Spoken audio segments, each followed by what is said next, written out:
Welcome back to this episode of Money Talks with Lisa Drennan. Today we have another beautiful guest, Trisha Phoenix, who is a cleaning business strategist. She has a most amazing talent, and she's going to be sharing today her beautiful money story. So, welcome, Trisha. Thank you for sharing this space with us and taking the time just to share your money story. When you first thought about your money story, what was your initial reaction? What was my initial what? Reaction? My initial reaction? I didn't know what it was. I'm like, "What are you talking about? Like, what's a money story?" Yeah, and so many ladies were like, "I don't have a money story." So when you heard it, did you believe that you had a money story to share? No, Yeah. absolutely. I was like, "What are you talking?" Like, I was really not understanding, like, what is a money I didn't know, like, what does a money story mean? Like, what does it mean? I'm like, and I certainly don't have one. But, And I love well, that. And you're so relatable. You're so relatable to our audience who also they also believe that they do not have a money story, but everyone has a money story. And we're mhm. so excited to hear your money story. So thinking back to childhood, when you first held money, very first time money was given to you, dollar bills, quarters, whatever the amount, what was that experience? Well, for me, like, um it felt like growing up, I was wealthy. My parents gave me anything. I was the youngest child, and I was very spoiled, but I was spoiled, but in a good way because I knew that like I would work I knew I had to work to make money. I saw my dad. He worked very hard, and he worked long hours and worked very hard to make money to provide for us. And they were just very giving parents. Like I wanted a pony, I got a pony. Everybody hates me for that. um, but the first time that I got money, I remember him like having money. It wasn't a big deal. It was just like it comes so easily, and it wasn't the truth that now I see it differently. But back then, and then there was like a short time when I got older, where it was like flipped on its head, like, and it was just crazy, like kind of what happened. So I don't want to take up all the time, but. Yeah. I love that. Being spoiled and getting a pony, that's awesome. And just what was it like to get a pony? Like how old were you? And what I can't even imagine the expression on your face. Like what how did you respond? It was really, really, really funny. I was probably 7 or 8, and, I had been riding a pony. A friend of mine, had a horse, and I used to go with her to see her horse, and there was a pony there that I started to ride, and the owner of the farm owned this pony, and he was very nice man, but very sly. So, of course, my dad was taking me to take my little riding lessons, and he told my dad that he has to sell this pony, and if he can't sell it, he's going to sell it to at back then it was the glue factory. So Oh. now I don't think he would have done that, but he told my dad that, and I was like, "Daddy, Daddy, Daddy, I want the pony. You can't let him go to the glue factory." So I remember the discussion at home, which was quite funny.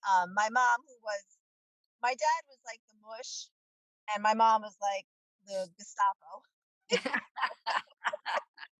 And she was like, "Don't you dare buy her that pony! Don't you dare buy that pony for her!" And well, lo and behold, we went to the barn the next day and we bought the pony. I came home and I remember I was like, "Mommy, mommy, I got the pony." She was like, "What did you do? What did you do?" And I remember running around the block because my friend who had the horse. I lived around the block. Um, I ran with the papers I'm like, I got Sergeant Pepper. His name was Sergeant Pepper. I got Sergeant Pepper. I got Sergeant Pepper. It was like, and this was 40 some odd years ago. Like, it was a long Yeah. time. So yeah, it was an That's amazing thing. beautiful. I love that. So, you're familiar with dating money. Um and when you think about dating money, what, when you think about the stages of dating, like, maybe you went on a dating app to meet somebody and you swiped right on, you kept swiping right until you found the guy that you want to have that first date with it. Do you remember, the first time you met money was obviously an awesome experience. What about thereafter, like when you started dating money and learning more about money, getting jobs? What was your relationship like? Mm, So it was a very, let's see, I guess flirtatious, Mhm, maybe kind of, because again, up until I was like probably in my like was late teens, like I got a job when I was 16, and but my parents still were like giving me money, paying for my pony, or my horse at this point, because now I had a horse. Um, and it was just very like it still came easy because like the money that I made when I worked was for me. My parents took care of everything else. And then my dad unfortunately had lost his job. His the company he worked for um, went bankrupt, and he lost his pension. He lost everything. And now here I am. And at this point, I was probably about 19 or 20, and I was like, okay. First, I was so angry at the company. I wanted to like, I was like, how dare you? mhm. Um, it was very upsetting. But at that point, my dad was uh, like, you have to take care of your bills. And I was like, what? And I knew I had to. I'm like, okay, I need to grow up here. The little fairy tale life that I led, no more. And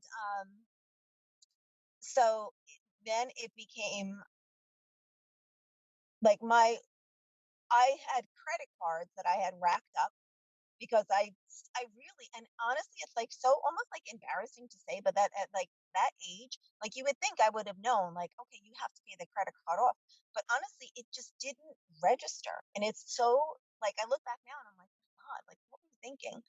But it was just that the money just was always so easy. I thought it was going to be easy to continue to be easy, and it wasn't. So I ended up stacking up a lot of debt, which I ended up paying off, you know.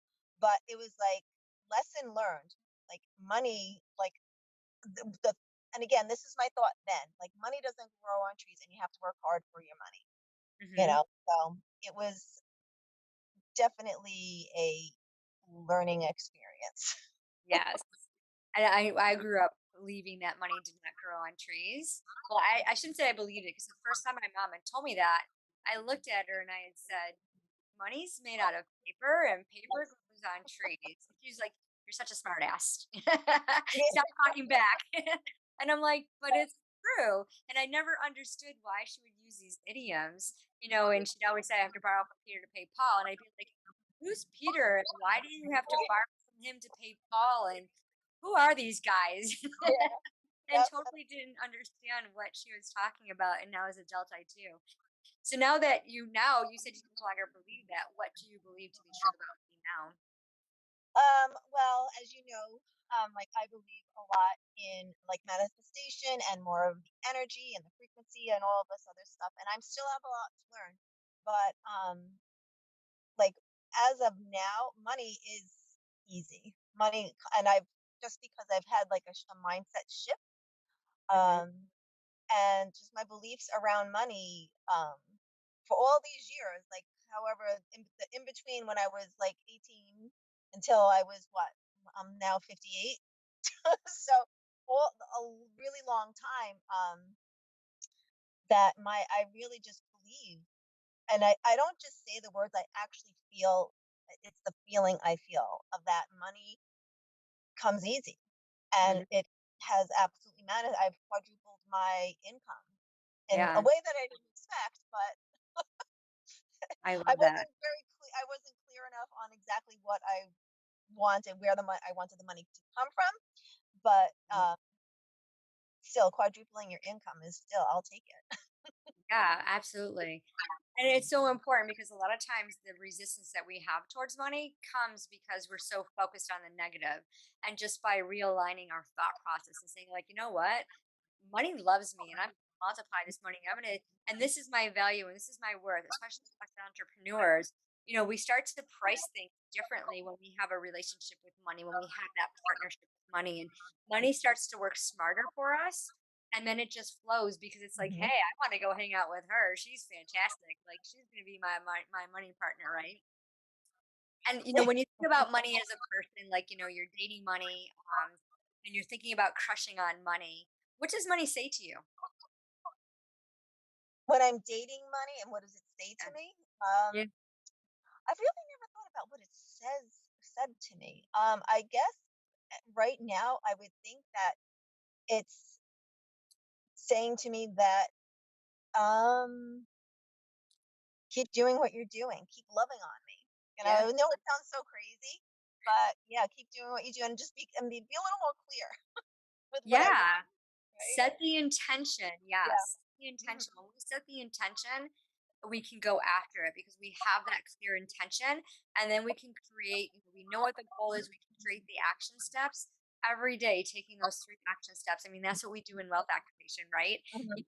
implementing that money multiplier system, crushing on debt, crushing on money, creating this wealth activation roadmap so that we can multiply our money and enjoy it. Having fun with finances is what it's all about. So I love that you are on that trajectory and just crushing on money and keep on doing what you're doing. I know you have this beautiful Yeah. business, this cleaning business that you've been doing for years. So tell us more about that. Give us your elevator pitch. I'm sorry, I cut out a little bit. The bodywork business or my cleaning Your stuff? cleaning business. So, Tell us well, about your cleaning business. Your strategy. Your what's your offer?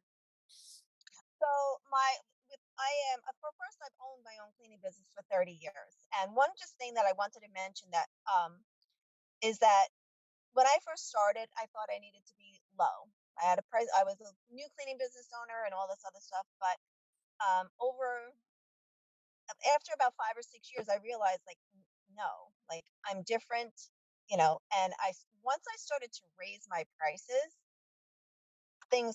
the business went, and you would think like when you raise prices, like you're gonna, it's like it's kind of that scarcity, like oh my god, people are, but it wasn't. People, I don't, and I honestly don't know why, but I think it was just how my intention again was I'm raising my prices, and I was very strategic in how I did it, and I was very strategic in how I went and did estimates and things like that, and people were like, wow, and they were basically signing on the dotted line when I was done with like my estimate. They were like, yes, sign me up. And I had a huge majority of my clients for 15, 20 years, and it was just I had a wonderful relationship with these clients. And now what I'm doing is I've shifted to the online space where I'm teaching new cleaning business owners or people that have been in business for a while that are not at the level they want to be.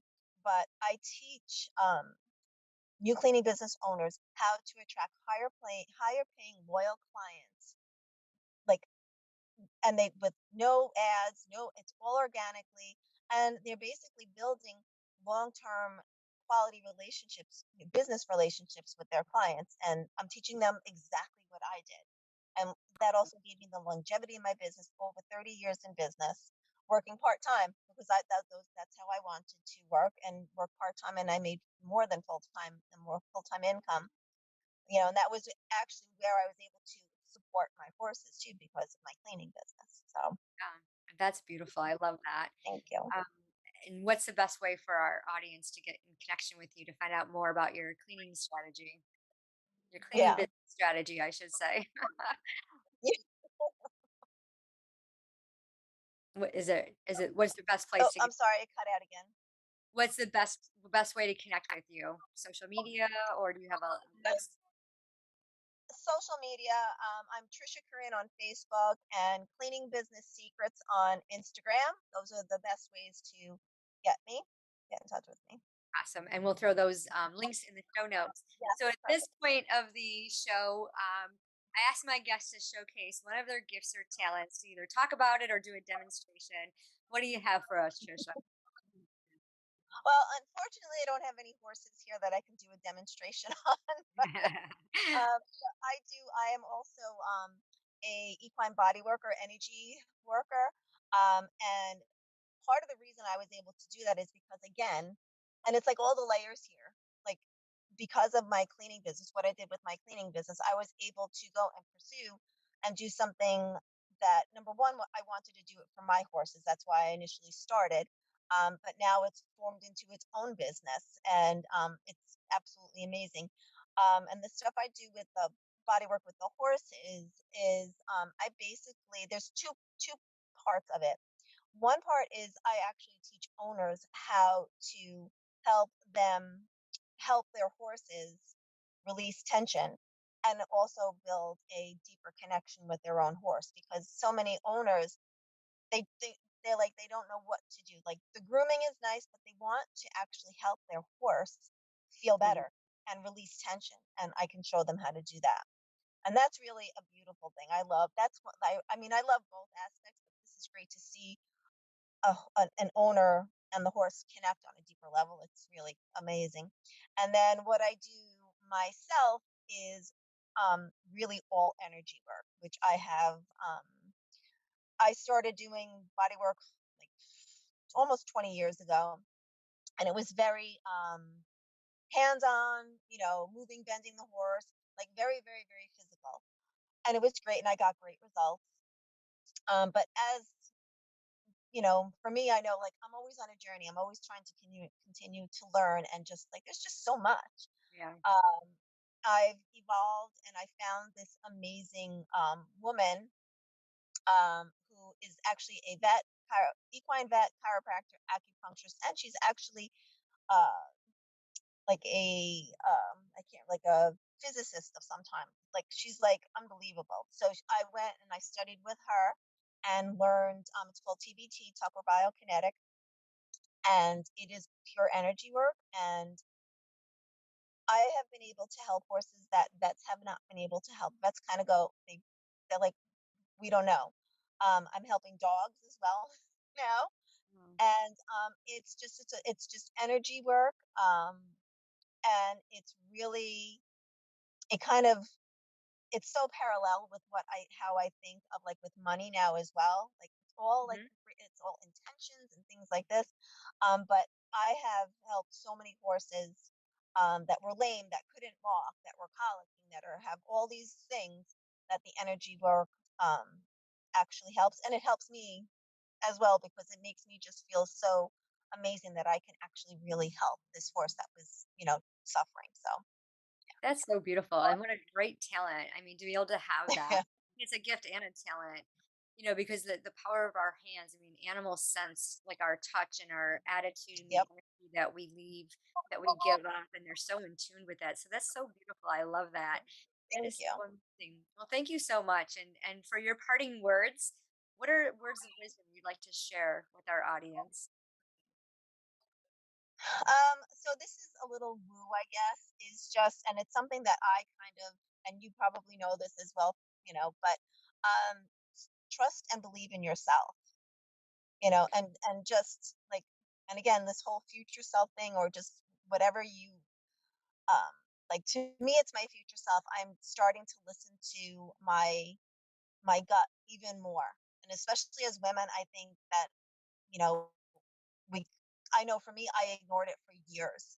But now the Hmm. more I'm open and listening to it, the more things are going even better, and like I'm getting things so much faster. So I would say just trust your gut if you're not a woo person. And if you are, talk to that future self.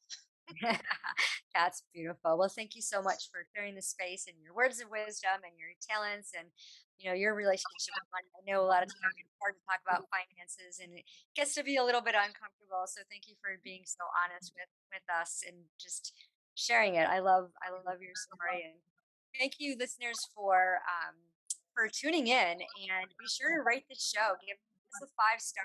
Any comments or questions you have for Trisha, post them in the comments and we'll respond back to you. And if you'd like to listen to this while you're driving, head on over to the podcast and you can catch this episode on audio as well. And if you know anyone, which I'm sure you do, who would like to hear Trisha's story and learn more about her cleaning business strategy and how to grow your own personal cleaning business, or you even have questions horses and that energy work she's doing, please share this episode with them so that they can reach out. Remember, it doesn't matter how much money you have, it's what you do with it.